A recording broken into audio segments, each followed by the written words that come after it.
कदाश्चित्काळन्दी तटविपिन सङ्गीतकरवो मुदाभीरी नारी वदन कमलास्वाद मधुपः रमः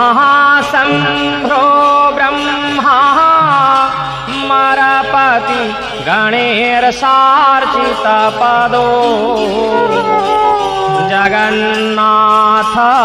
स्वामी नयनपथगामी भवतु मे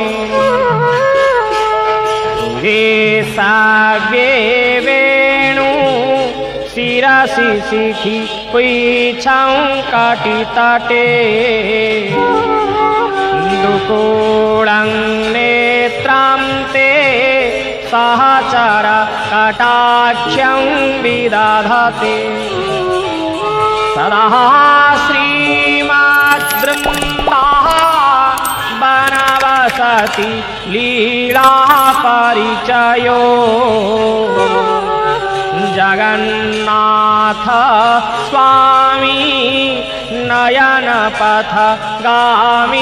भवतु मे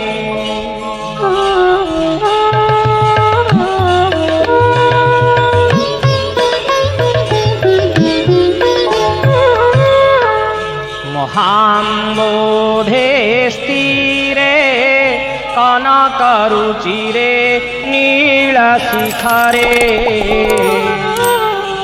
वसन् प्रासादान्त सहजवळ भद्रे